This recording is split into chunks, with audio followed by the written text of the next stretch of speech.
Very pleased to say that we now have Kaaren Hilsen. Kaaren is the CEO of Telenor Tower Holding, brand new CEO. Kaaren, it's really lovely to see you. Thank you very much for making us part of your day. Very, very briefly, you're only just in the job. How's it going so far? Great, like everything, lots of things to get my arms around, but like anything, new challenges and very energizing. Excellent, excellent. Well, before we talk about the future, let's just run over the last few years. Talk about Telenor Sweden and just looking back for a moment, because you saw through a business-wide transformation project. When you look back at that and you think about all the results you had, the place that you left Telenor Sweden in, what are you most proud of? I think I'm most proud of that it was the whole company that went through the transformation. I mean, I was in the role as the CEO of Telenor Sweden for just short of 3 years. And when I came in, it was all about the IT organization working agile. But that meant we were still working in silos. And for a company to really transform, you need the whole company to work it to the same rhythm or the same beat. And I think that's what I'm most proud of. One of my last days as CEO of Telenor Sweden, I actually kicked off the new season for the Telenor Rhythm, which is the whole company and talking about what are our priorities for the next few months. So do you So that feel made me really proud. yeah, I mean, do you sound like then you feel like you've left it in a really good place? I mean, there's still a lot to do, and like as an organisation, we're all always experimenting, trying new things. But I think that's also that I'm quite proud leaving behind. It's an organisation that's not scared to experiment and try new things, and I think that's one of the key success factors as well. You're talking a lot about change, cultural change, change within the tech, change within the sort of the operating structure, how things work. What was the hardest thing to change to bring all of those together?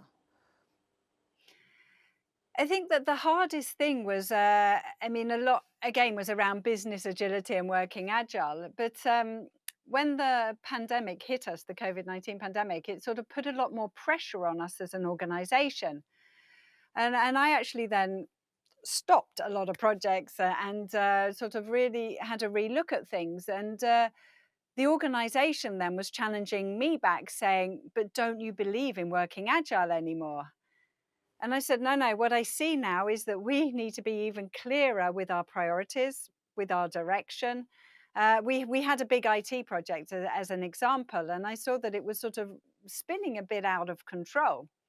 So we stopped it. We took a relook. We saw then as leaders and as a management team, we needed to set a clearer direction, a clearer frame for the company and the organization to work within. And it was quite powerful doing that because I had a lot of resistance. But then after a while, I put the question back to the organization and said, okay, this is the direction and frame we want to work in. What do you think we can do to make it happen?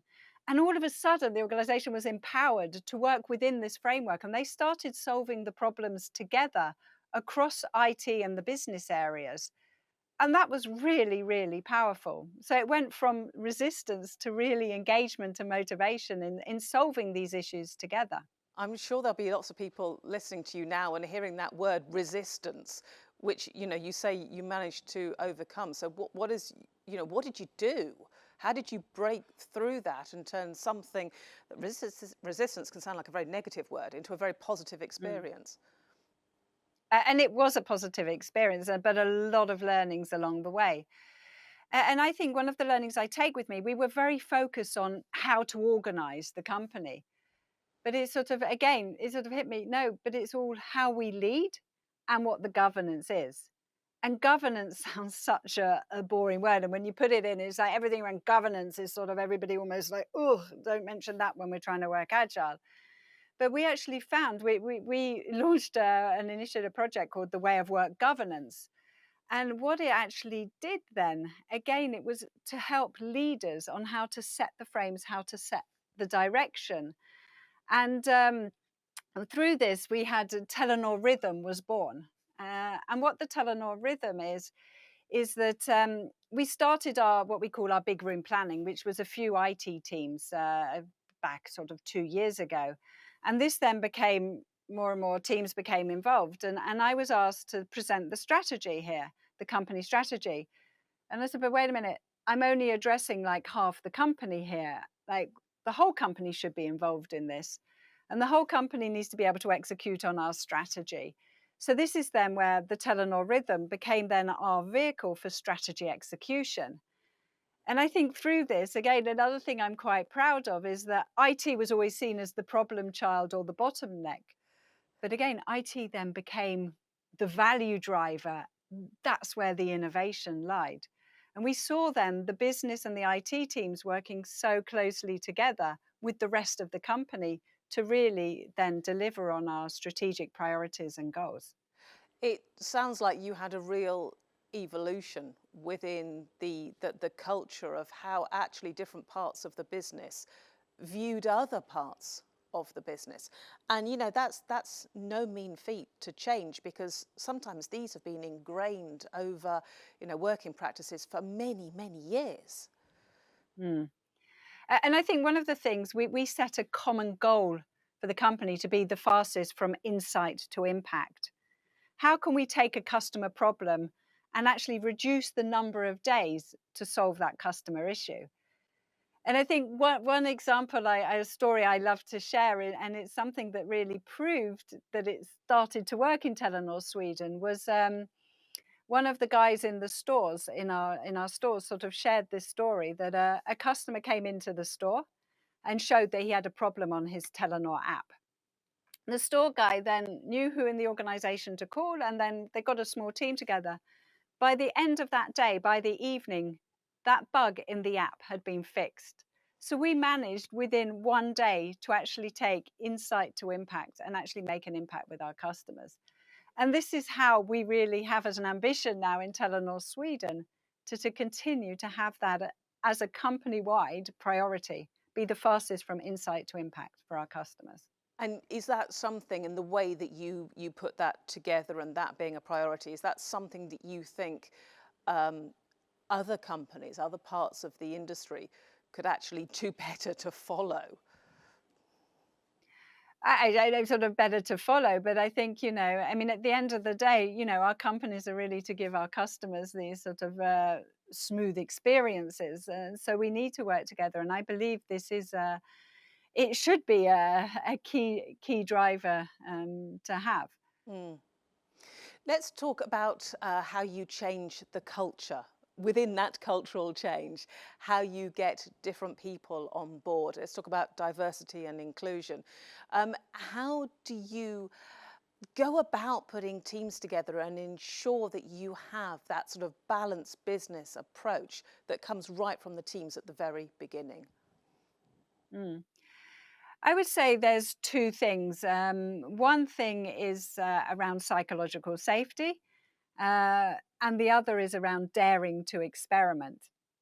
And I always sort of tell the story I mean, with the pandemic hitting, I always say if I had asked the organization to set up a project and say, okay, what does it take for the whole company to work from home for a year and a half? I think we would have set up a huge project, got loads of people involved, and then come up with all the risks and basically concluded, no, it's never going to work. But what happened in reality is I recall it really well. One Tuesday night, I was sitting in the office and I made the decision from Wednesday, we are all going to work from home. And we all just did it. And we said, okay, we need to experiment, work together, find out how we can work and make it work. And that's what everybody did. And nobody was sort of scared because everybody knew it was okay to experiment, try things. We shared the pain points, we shared the successes. And it really, I would say, inspired me how the organization got together and dared to do this. So I also sort of used this example when we launched the Telenor Rhythm. And as a leader, as CEO, I sort of was very open. I said, you know what, we haven't got the perfect process, but let's dare to try and do this because I believe this will change the company. And we did it. And it wasn't perfect, but we really engaged the whole organization to help make the process better. So again, we sort of went from a turning point where people would maybe criticize and say, oh, this doesn't work. we managed to engage the company to really say, help us make this better, because this will help our company be better. And it was really powerful. And it sounds so easy now when I'm explaining this, but I really think, daring to experiment.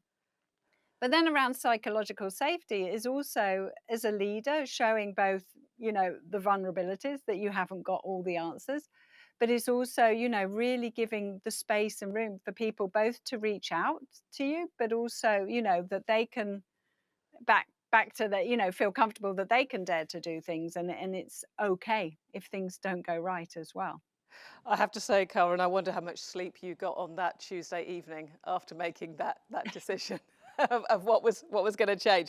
When you look at your CV, actually, when you look at your career history, it's telecommunications, all the way through, and then you have this period where you worked in the gaming industry, which I think is really interesting because that's such a different sector, and it's a sector that relies on there's a lot of startups, a lot of quick investment, a lot of moving on, obviously a lot of regulations, which you'd have in telecommunications as well. But it's a very different type of sector. I mean, what have you learned from there that you now have tried to bring more into the telecommunications industry? Yeah, I think it's a great question. And it was a personal decision. And as you say, many years in the telco industry, and I didn't want to become a telco dinosaur because I thought, telco is part of the future and in part of empowering societies going forward. So I made a personal decision. Yeah, let's go and try the gaming industry. It's very dynamic. And as you say, in telcos, I felt that so much of our legacy was dragging us down and holding us back. In the gaming industry, it's speed. Everything is about speed. You launch something and within minutes it becomes legacy. So how quickly can then, launch something else? And it was all about speed. And speed then became a competitive advantage. So then when I came back into the telco industry, then sort of 3 years ago, or 2.5, 3 years ago, that was one of my things that I really brought with me. How can we move faster in the telco industry? Because our customers are moving even faster than us. So this is where I guess the idea was born of the having this sort of the key result of being the fastest from insight to impact, because I believe that and this will really change the telco industry. Well, let's talk about more change now actually for you going forward. Now leading a newly formed infrastructure company now. So what are your key priorities? You said at the very beginning there were lots of challenges and still trying to get your head around it. But obviously you've spent many, many hours thinking about the way forward and what you want to do. So can you give us just those sort of, sketch out the way forward for you and what you see happening? Yeah, I mean, the tower business in some ways isn't new to a telco. I mean, all telcos have it. It's part of the basic and the core part of the companies. But the thing is, it's been, I would say, ingrained and so sort of tightly into the telco company. So what we're now doing in Telenor then is we're carving out the tower business. There is a lot of value, and I think a lot of this value has been undervalued sort of by the external capital market. So we're sort of our number one priority, or our number one step, is really what we call asset visualization, really visualizing the assets that we actually sit on. Then it's really how do we really drive operational performance in these, and really with focus sort of become really, really good at it. And then we can see what the options are going forward, because in this space today there is a lot happening in Europe in particular, and we have seen a lot of tower deals happening. And the fascinating thing is there is a lot of different ones happening. Which is the right move? I think the jury is still out of that. So it's a fantastic opportunity now to really, as I say, sort of set up this business in Telenor and to really visualize it and then see how we can drive this going forward. Just finally, Karin, let's say a year from now, you and I were talking again about this, so you'd had a year within the business. What would be the topics that you and I would be talking about? I think it's a lot about, again, there will be a lot of transformation. I mean, as I said, towers are so into our business today, but I mean, how can we standardize a lot of that work that we do with that? So I think there will be, many questions. And how do we evolve this business going forward? So again, I think, yeah, a new business for me, but I think there will be a lot of transformative things to do going forward as well. We will look forward to seeing how that pans out. Really interesting. Kaaren Hilsen, thank you very much for talking to us. Thank you. Thank you for inviting me.